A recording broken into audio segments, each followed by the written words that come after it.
स्वाध्यायः परमः। Doctor Baba Saheb Ambedkar open university.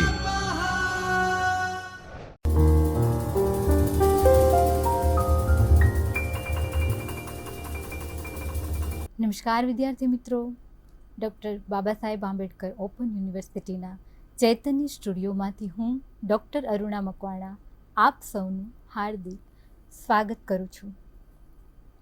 તમારા એમએના અભ્યાસક્રમમાં MGT 104ના block number 4 અને એકમ નંબર 2 અંતર્ગત ગુજરાતી ખંડકાવ્યોનો ઉદ્ભવ અને વિકાસ એ ટોપિક ભણવાનો છે. સાહિત્ય એક દરિયો છે અને ગમે તેટલું એને વાંચો તે આપણને ઓછું જ પડે. ગુજરાતી સાહિત્યનો ઇતિહાસ આપણે જોઈએ તો અર્વાચીન ઉપર પશ્ચિમના સાહિત્યનો ખૂબ જ મોટો પ્રભાવ પડેલો આપણને જોવા મળે છે. અનેક સાહિત્ય સ્વરૂપો પશ્ચિમમાંથી ઉતરી આવ્યા. કવિતા, ગઝલ, સોનેટ, હાઇકુ, વાર્તા, નવલકથા, નાટક વગેરે આ બધા જ સાહિત્ય સ્વરૂપો પશ્ચિમની દેન છે એ આપણને ખબર છે. પરંતુ આજે આપણે જે કાવ્ય સ્વરૂપ ભણવા જઈ રહ્યા છીએ તે ન તો આપણા સંસ્કૃત સાહિત્યમાં જોવા મળે છે કે નથી તો એ પશ્ચિમમાંથી ઉતરી આવ્યું.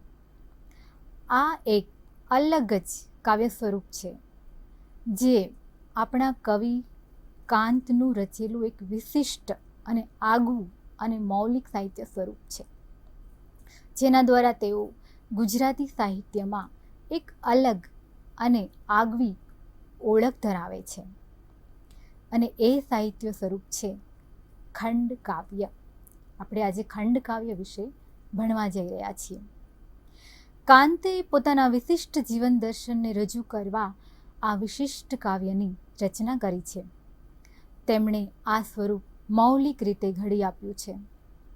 કવિ કાંતનું જીવન અનેક સંઘર્ષો અને મંથનોથી ઘેરાયેલું હતું.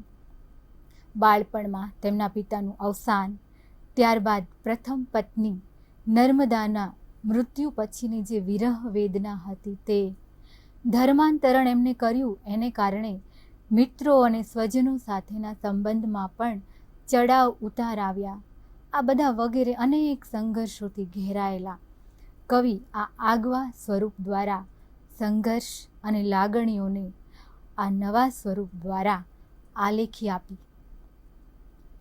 જ્યારે તેઓએ વસંત વિજય એ નામનું જે ખંડકાવ્ય લખ્યું તે પછીથી તેઓ પોતાના એક મિત્રને પત્ર લખે છે અને તેમાં તેઓ સ્વાભિમાનથી લખે છે. શું લખે છે જુઓ. એ કહે છે કે આ કાવ્ય પછી મારું નામ ગુજરાતી સાક્ષર મંડળના ઇતિહાસમાંથી જલ્દી ભૂંસાઈ નહીં જાય. અને આ કાવ્યને તેઓ ખુદ એક વિશિષ્ટ કાવ્ય તરીકે ઓળખાવે છે. અને આ વિશિષ્ટ રચના માટે ક્રમશઃ ખંડકાવ્ય સંજ્ઞા સ્થિર થાય છે.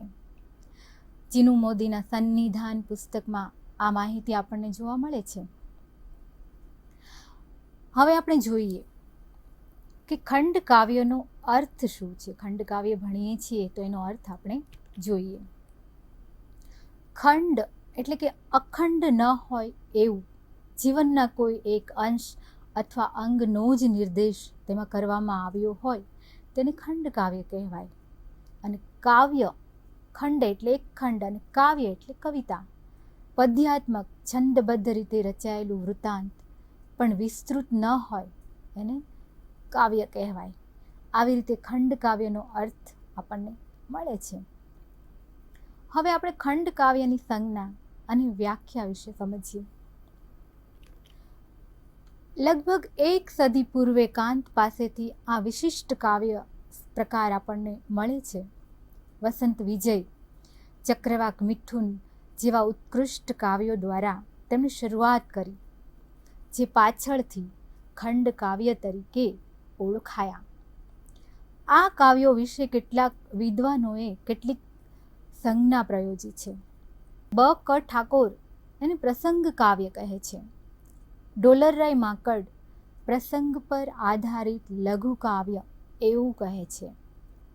ઉમાશંકર જોશી એને કથનાત્મક ઉર્મી કાવ્ય અથવા કથનોર્મી કાવ્ય એ રીતે તેને સમજાવે છે.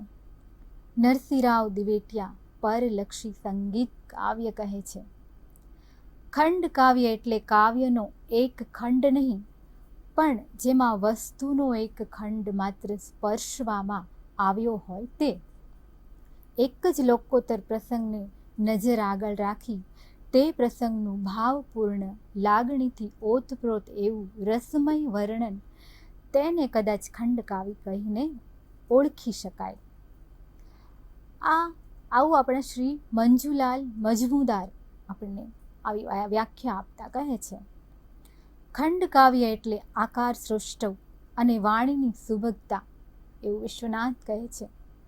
આવી રીતે અલગ અલગ વિદ્વાનોએ ખંડકાવ્ય વિશે અલગ અલગ વ્યાખ્યાઓ આપેલી આપણને જોવા મળે છે. હવે વધારે સમજ માટે આપણે કેટલીક બીજી થોડીક વ્યાખ્યા જોઈએ. જુઓ, ખંડકાવ્યનું વસ્તુ એક વૃત્તાંત, એક પ્રસંગ, એમાં કંઈક લંબાઈ, કંઈક સંકુલતા હોય, પણ નાયક નાયિકા કે અનેક નાયકોના જીવનનું સમગ્ર જેવું આલેખન એમાં ન હોય.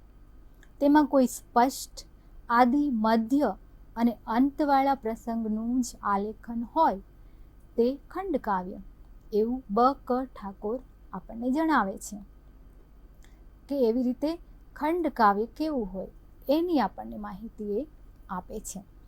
ખંડકાવ્યમાં જીવનની કોઈ નિર્ણાયક પળનું જ આલેખન હોય છે. એટલું જ નહીં, પણ એ પળે વ્યક્ત થતું જીવનનું કોઈ ગંભીર અને રહસ્યપૂર્ણ સત્ય પણ એમાં ગૂંથાયેલું હોય છે.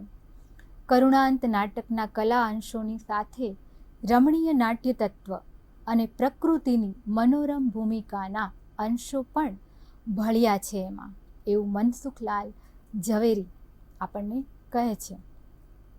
સંસ્કૃત કાવ્યશાસ્ત્રમાં વિશ્વનાથ પૂર્વે ખંડકાવ્ય એવી સંજ્ઞા મળતી, એવી કોઈ પણ સંજ્ઞા મળતી નથી. વિશ્વનાથ પણ કાવ્યની વ્યાખ્યા આપ્યા પછી કાવ્યની અમુક બાબતોને અનુસરનારું તે ખંડકાવ્ય એમ કહી એના ઉદાહરણ તરીકે મેઘદૂતનો ઉલ્લેખ કરે છે. એટલે કે વિશ્વનાથ મેઘદૂતને ખંડકાવ્ય કહે છે. પણ વિશ્વનાથ પૂર્વે આચાર્ય રુદ્રટે તેને લઘુકાવ્ય તરીકે, તો સાહિત્ય દર્પણના ટીકાકાર હરિનાથે તેને સંઘાત કાવ્ય તરીકે ઓળખાવ્યું છે. આથી આપણે એમ કહી શકાય કે સંસ્કૃતમાં પણ ખંડકાવ્ય વિશે વધારે સ્પષ્ટતા જોવા મળતી નથી. આપણે ત્યાં જુદા જુદા વિવેચકોએ વિવિધ પ્રકારની કૃતિઓ માટે ખંડકાવ્ય સંજ્ઞા પ્રયોજી છે. જે આપણે જોઈએ એનો વિગતવાર ઇતિહાસ ચીનુ મોદીએ ખંડકાવ્ય સ્વરૂપ અને વિકાસમાં આપણને આપ્યો છે. 1893માં જાન્યુઆરી માસના ભારતી ભૂષણ સામાયિકમાં કવિ અને તંત્રી બાલાશંકર કલાંત કવિને પુનર્મુદ્રિત કરે છે. એટલું જ નહીં, તેને ખંડકાવ્ય તરીકે ઓળખાવે છે. એ જ વર્ષમાં પ્રકાશિત થયેલા તેમના દેવયાનીને બાલાશંકર ખંડકાવ્ય તરીકે ઓળખાવે છે. અને પછી આ સંજ્ઞા પ્રયોજાતી રહી. આમ ખંડકાવ્ય શું છે એના વિશે આપણે સમજ મેળવી. હવે આપણે આવતા લેક્ચરમાં આપણે ખંડકાવ્યના લક્ષણો વિશે સમજ મેળવીશું. તો આવતા લેક્ચરમાં આગળના ટોપિક સાથે, જેમાં આપણે ખંડકાવ્યના લક્ષણો વિશે ચર્ચા કરીશું. ત્યાં સુધી હું વિદાય લઉં છું. स्वाध्यायः परमं तप